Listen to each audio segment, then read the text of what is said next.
Moscow, February 27th, 2015. Was walking along this bridge when his killers struck. Just before midnight, Russian politician Boris Nemtsov, a fierce critic of Vladimir Putin, is shot dead on a bridge in the shadow of the Kremlin.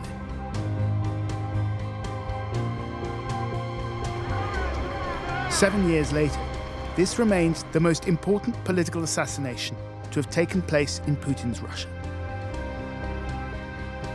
Мы в шоке. Мы плачем всю ночь просто. Это невозможно поверить в это. 7 years later, questions remain about who ordered the killing. Without direct authorization from the top, that is impossible. 7 years later, we find new evidence that a Russian agent linked to a secret assassination squad was tracking Boris Nemtsov across the country in the last year of Nemtsov's life.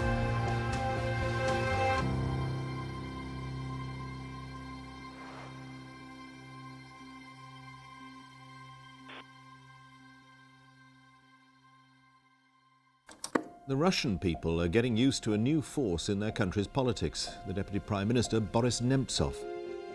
Boris Nemtsov was the star politician of his generation. He burst onto the scene in the 1990s and seemed to embody the hope shared by millions of Russians that a prosperous and democratic country might emerge from the collapse of the Soviet Union. Я вообще убежден, что процветание в стране наступит тогда, когда новое поколение, которое при Горбачеве, может быть, родилось, вот когда эти люди придут к власти, тогда будет настоящий расцвет. By 1997, still in his 30s, he was Deputy Prime Minister. Some believed he would one day be Russia's president. Instead, the country took a different course.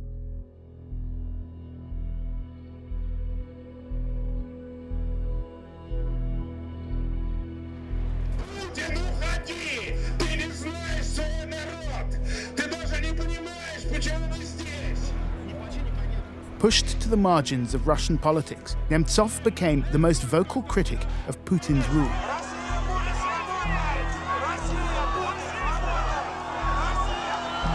Exposing corruption, condemning abuses of power, defending freedom of expression, even as the country slid into authoritarian rule.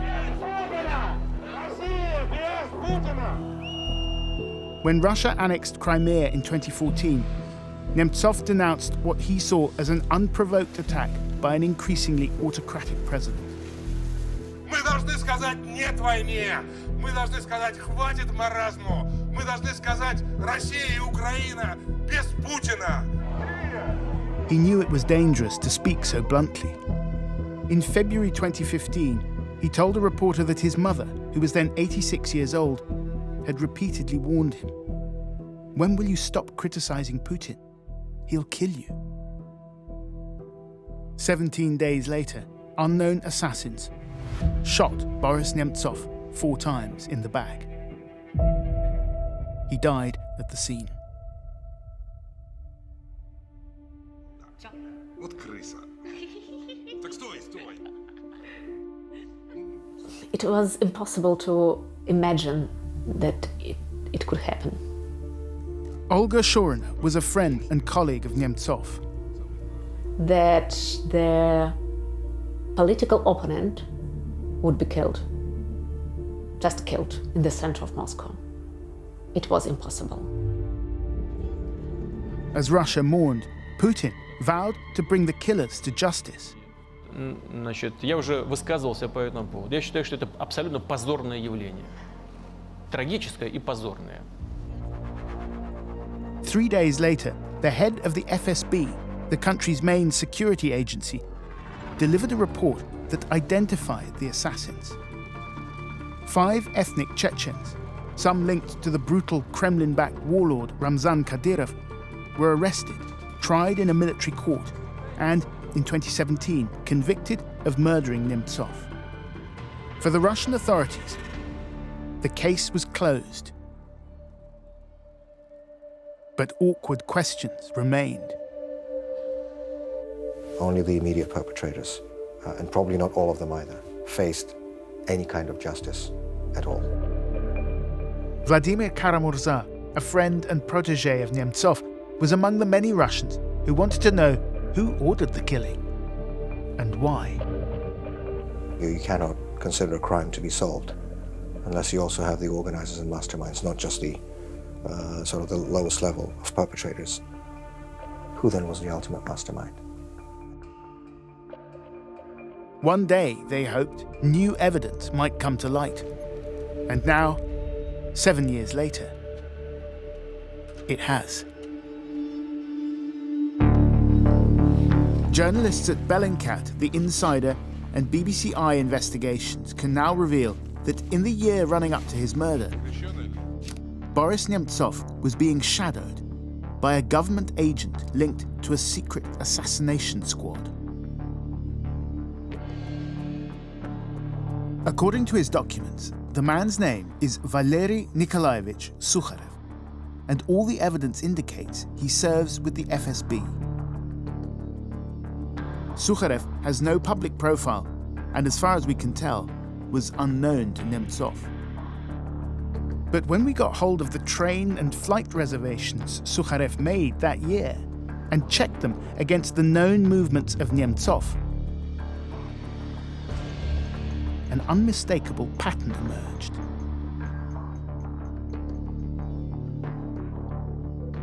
We've reconstructed Nemtsov's movements by cross-referencing his travel booking data against his phone records and his social media posts. Most of these trips took him from Moscow, where he lived, to Yaroslavl, where he sat in the regional parliament. According to the booking data we obtained, these are the journeys taken by Boris Nemtsov in the year running up to his murder. And these are the trips made by FSB agent Valery Sukharev. Sukharev made 15 round trips. On 13 of these journeys, he was shadowing Boris Nemtsov, including on a round trip from Moscow just 10 days before Nemtsov was killed. The first tale, for which we have evidence, took place on May the 19th, 2014. At 13:35, Nemtsov set off from Moscow's Yaroslavsky railway station and headed to Yaroslavl, where he was due to attend a meeting in parliament. Sukharev followed on another train, arriving exactly 25 minutes after Nemtsov. The next day, Sukharev got back to Moscow just after 9 o'clock, a day before Nemtsov's return. A similar pattern recurs through the autumn and winter of 2014. Nemtsov takes the train to Yaroslavl, shadowed by Sukharev. It looks like Sukharev knew Nemtsov's plans in advance because he often arrived in the city just ahead of his target.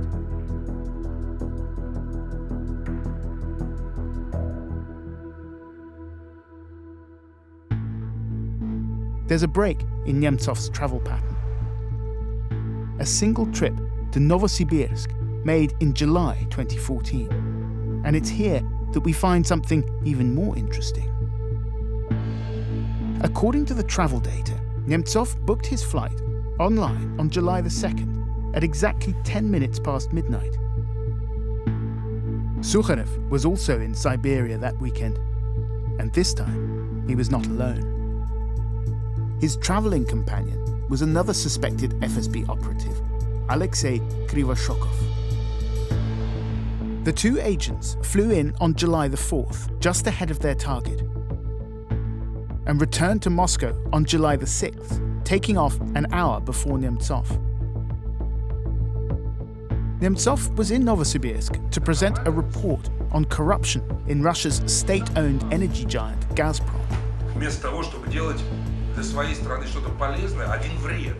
Значит, Луку мы держим за деньги. We don't know if the two FSB agents attended that speech, but we do know that they'd booked their flights to Novosibirsk at 20 past midnight on July the 2nd, exactly 10 minutes after Nemtsov booked his.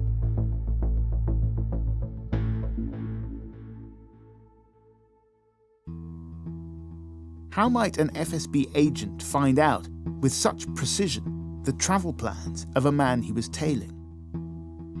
That would be the easiest thing in Russia. Christo Grozev is an investigative journalist who's helped expose a state-backed assassination program in Russia.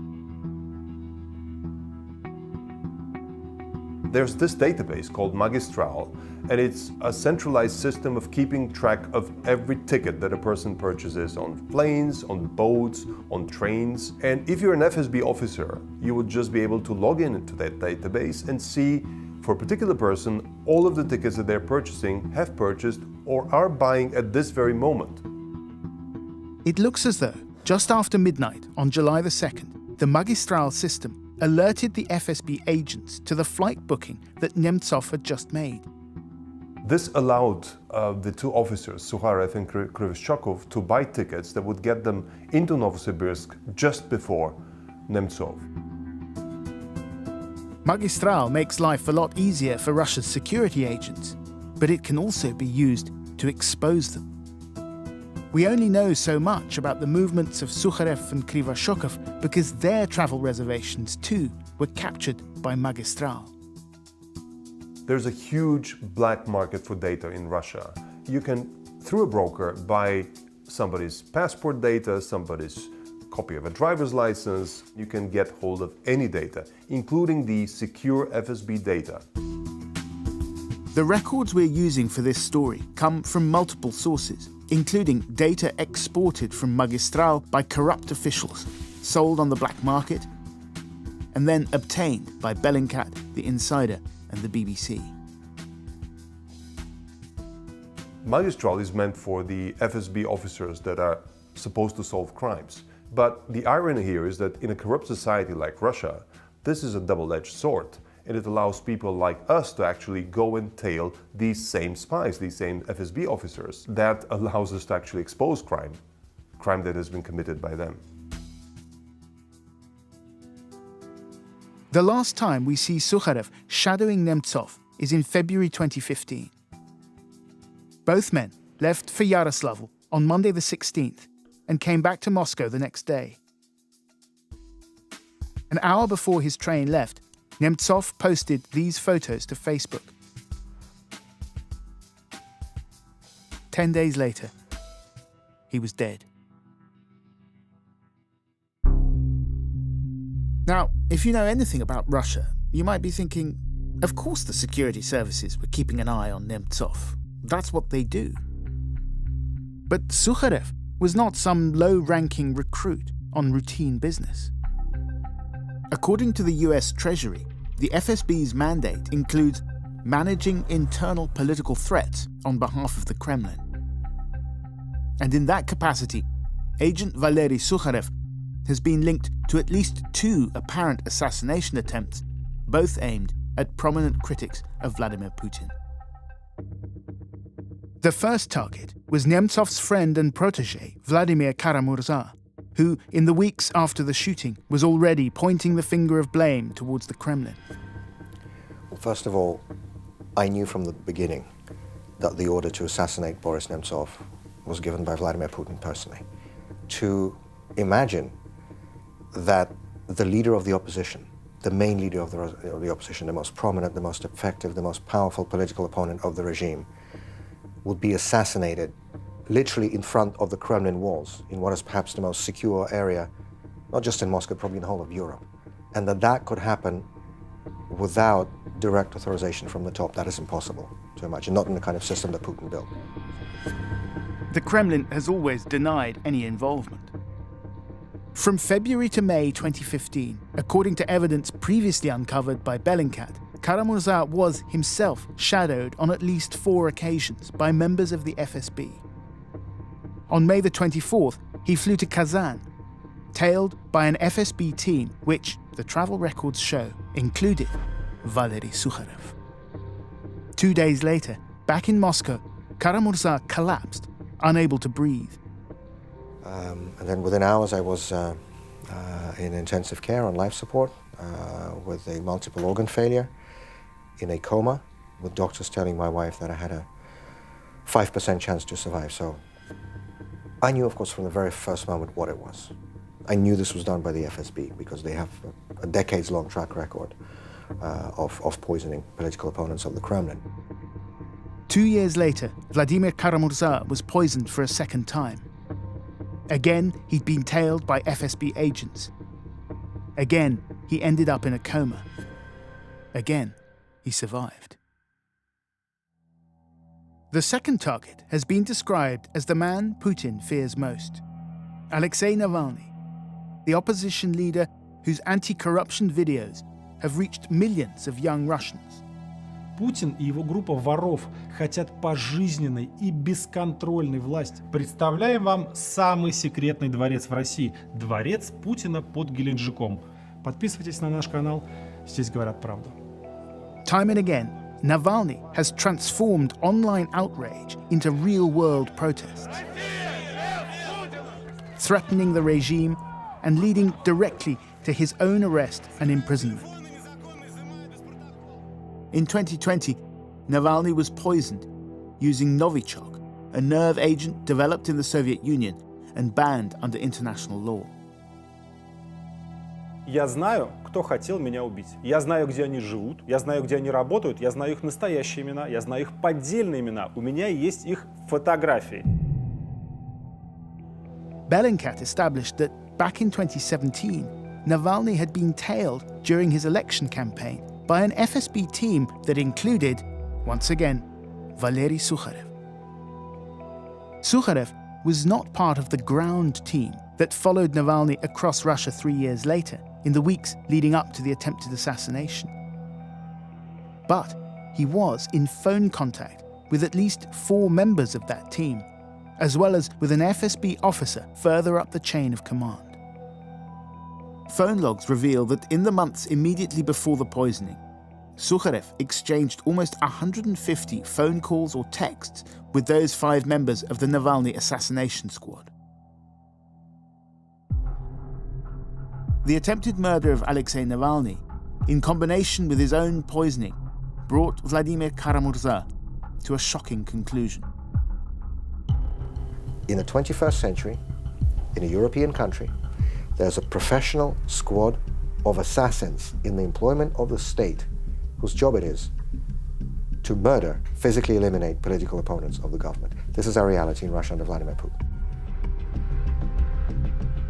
Now, this investigation has revealed that a man deeply connected to that assassination squad, and perhaps in the case of Navalny, among those coordinating it, was tracking Boris Nemtsov across Russia in the months, weeks, and days leading up to his death.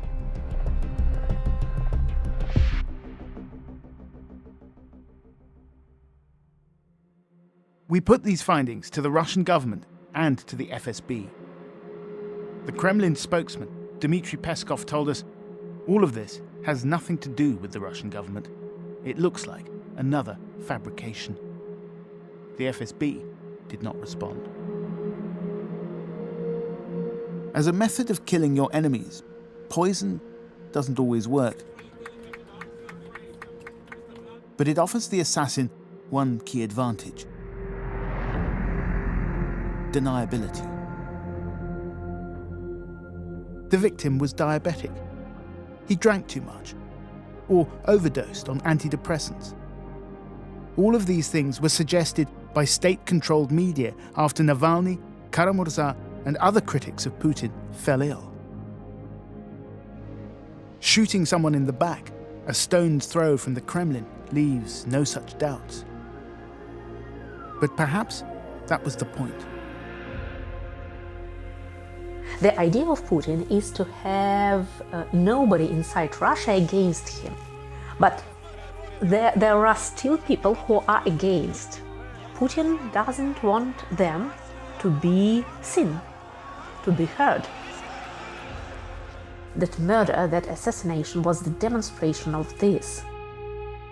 Stop talking. You can be against, but stop demonstrating. Don't go to rallies. Don't speak about it. Don't speak out your opinions. Since then, we understand that he will kill everybody who is against him.